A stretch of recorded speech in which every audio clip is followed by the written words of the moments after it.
Welcome to Fast Effect Double Speed Magic the Gathering from ELD's Time Vault Games in Bellingham, Mass. Jumping right in here to the finals of the ELD Vintage Legacy Open.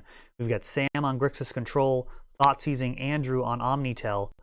And this is all right off the bat here, favoring Sam, getting rid of that Show and Tell, leaving an Emrakul in hand with no enabler, and Grixis Control just moving forward. Ponder, those Spell Pierces not able to touch this Ponder. Only a single Tundra out anyways. Andrew, without that Lotus Petal in play, can't really fight over anything, and there he actually decides to play it, which could potentially be useful against a card like Jace the Mind Sculptor, which would be devastating to this board state. Probably one of the better things that Sam could land here. The life total not really the best way to attack this. Jace would be really good at cutting down on Andrew's quality of his top decks. Brainstorm now for Sam. And we see a Liliana's Triumph in the mix as well. Hopefully it will not come to that for Sam. He does not want to be trying to edict creatures. He wants to make sure that they do not show up.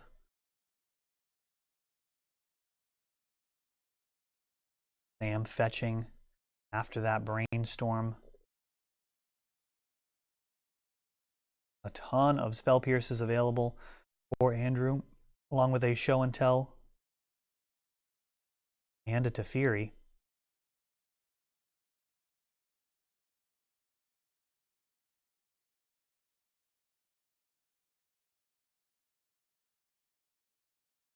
Five mana, what does he do with it? Not so subtly able to hardcast Force, but Spell Pierce on the other side really makes that not super attractive. And just going to go ahead and Thought-Seize again. And Show and Tell, Teferi, Spell Pierce, Spell Pierce. Guessing Teferi, the more problematic card at this point. Show and Tell Emrakul can actually be handled by that Liliana's Triumph if it's still in his hand. And two coming in. Ponder. Double Force on the top. I guess Sam's good with that. No need to shuffle.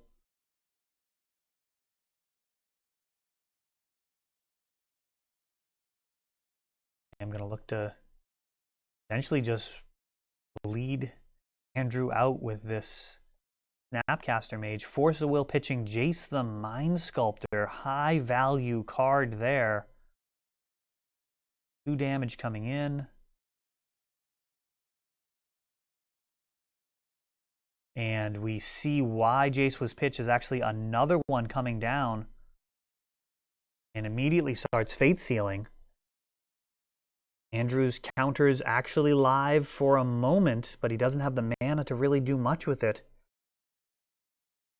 Ponder, seeing a Force of Will on top, could play some type of game, allowing Sam to Fate Seal Force of Will to the bottom. And another Ponder, this time shuffling, so no games being played with the top of the library. This is a random deck being kicked back to Sam for Fate Sealing.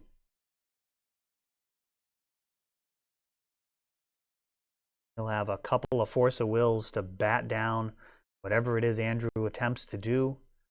And again, going to the bottom. So Andrew's deck trying to help him out here. But Sam's Jace the Mind Sculptor just really having no interest in it. Force of Will, not hard cast, not going to give Andrew's Spell Pierce any ability to play whatsoever. Again, chipping away. Jace ramping up even more, continuing to get rid of these quality cards off the top of the deck. And Preordain.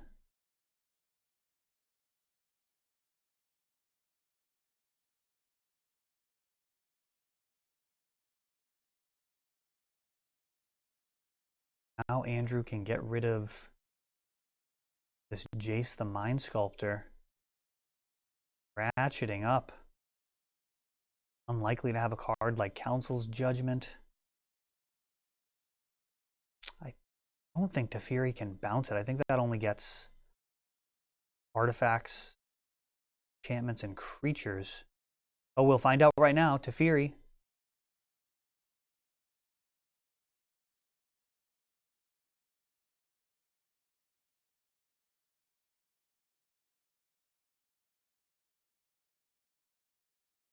If this resolves, if it does, then it can't bounce Jace, and he forces. Feels like it should be able to bounce Planeswalkers, given the set that it's from.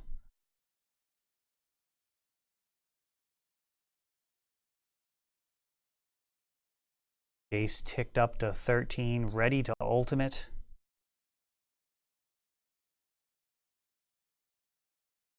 And the noose is fully cinched around Andrew's neck here. Another Teferi off the top. And he pluses it, so yeah, it can't bounce Jace. Ooh, that is rough. Getting ready to exile the entire library and shuffle that hand back in. You gotta think this one's just over.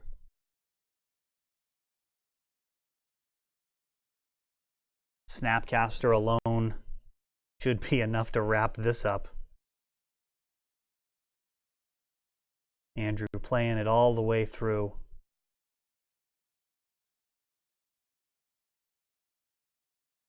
Does 2 more swings.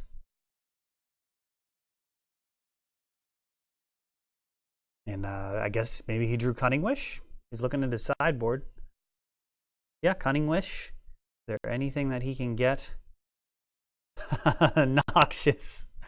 A Noxious Revival. At least he'll get to choose whether or not he gets decked or dies to damage here. It's gonna have to be damage.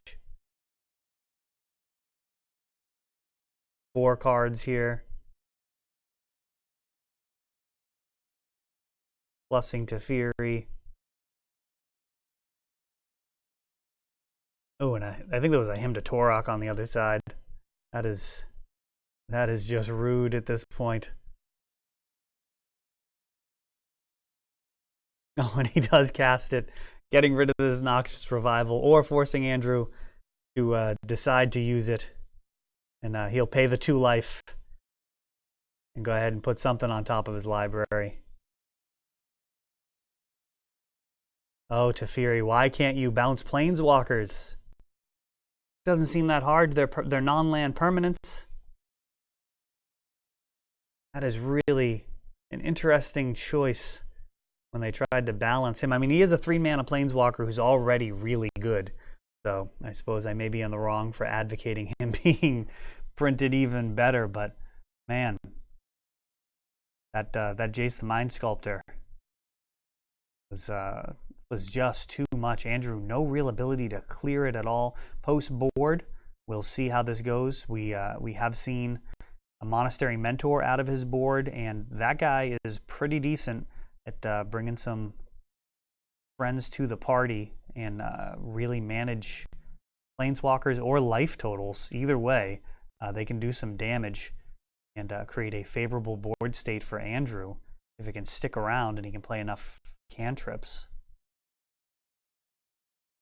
So basically, this Omnitell list, not Sneak and Show, blue-white compared to the blue-red lists that are out there. So losing Sneak Attack and getting Teferi, and also Monastery Mentor, potentially just cantripping the way to lethal.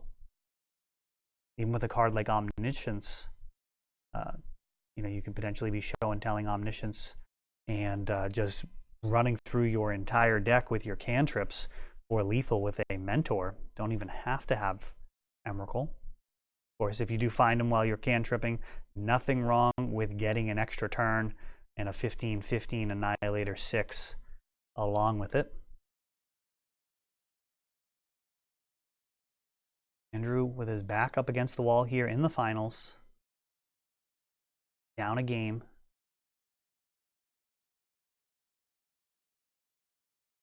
see if he can force a game 3, or will Sam be the ELD Vintage Open champion?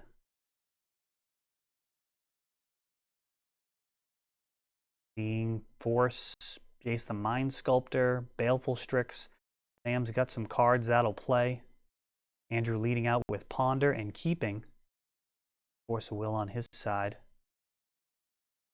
Brainstorm. Got the Emrakul, has a Force of Will.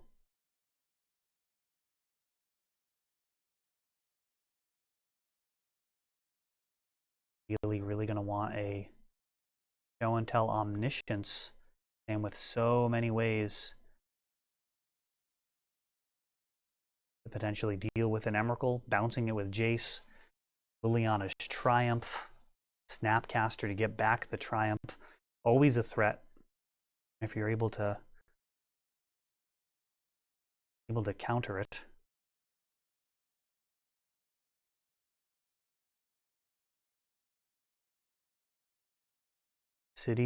Ancient Tomb now. We're going up to 4 mana.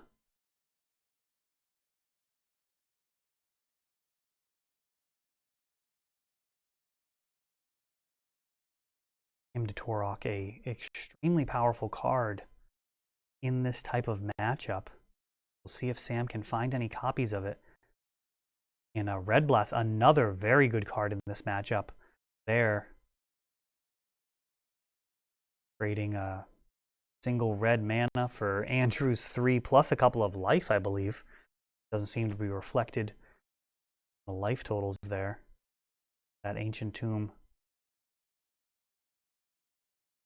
is often better than City of Traders.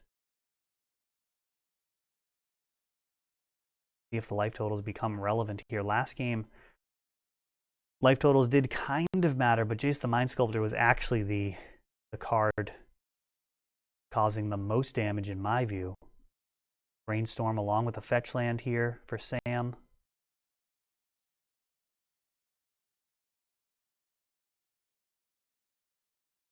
Andrew, just so much mana. 6 mana, I mean. Question if hard casting. Here we go. Hard cast Force on this Brainstorm.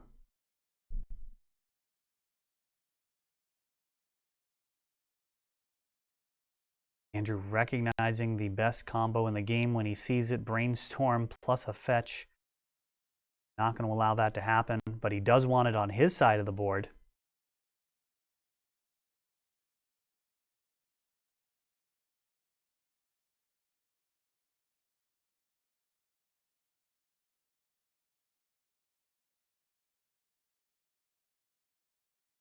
Another basic island.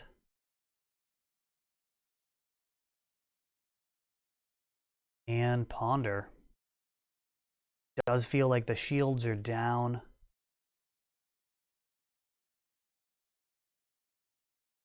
Now would be even a show and tell or Emrakul would likely be good enough from this position. Sam unable to fire back-to-back effects like Edict or Liliana's Triumph now. But no, just passing the turn.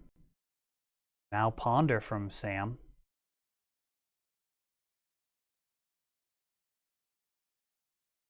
Andrew really doesn't like where this is going.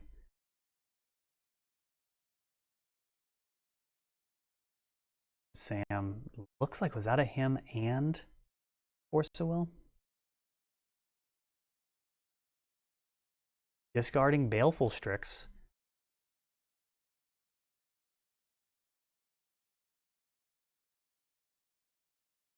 Technically can't be impulsing here.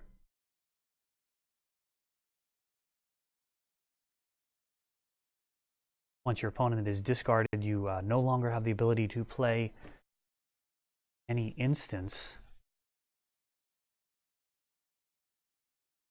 Becomes relevant if they say counterspell the instant that you played. Then of course now they'd have less cards in hand. They might not even need to discard after. Anyways, getting to Monastery Mentor here for Andrew. Sam just hobbled on mana. No thanks to Andrew. Just stumbling on his own. No back to basics or wastelands or anything like that, which are part of the metagame. Really, Grixis's, I think, primary weakness is its mana base. It's a lot to ask, but I mean, this just looks like traditional stumbling. He's had some cantrips and just hasn't found the mana that he needs. Forcing back.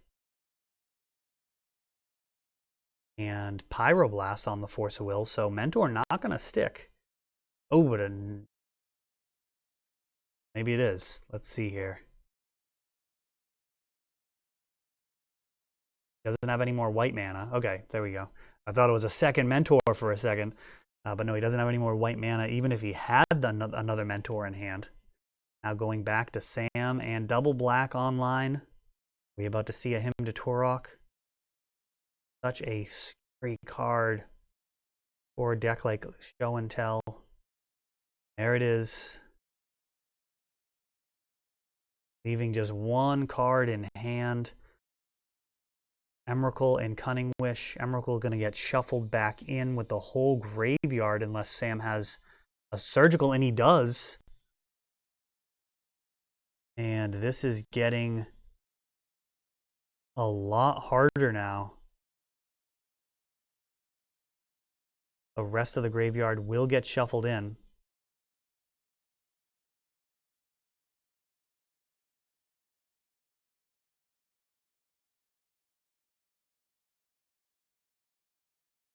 So Andrew with just a fetch land in play, but a ton of mana. No more Emrakuls in the deck. He's going to need Mentor from here.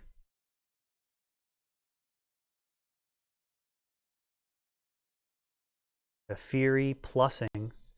Counterspell's no longer online for Sam until he can get rid of this Teferi. Baleful Strix's actually not going to be good enough to do that. He'll be able to plus each turn.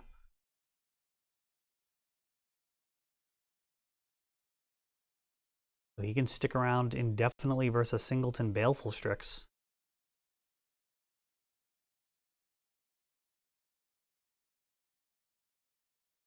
Six loyalty. No ultimate for Teferi. Just returning not a Jace as we established in game 1. Artifact, creature, or enchantment only with his bounce ability.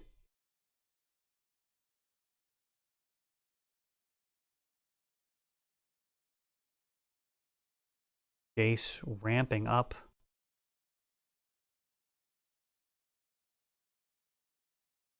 Go ahead and keep the counters straight here.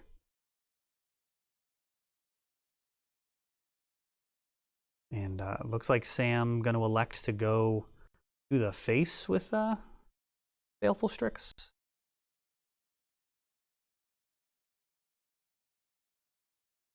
Too bad Emrakul is removed from the deck. Andrew practically able to cast him at this point. More than halfway there. Hymn to Torok again. There's one card left. Spell Pierce and the land down. Snapcaster now a very real threat.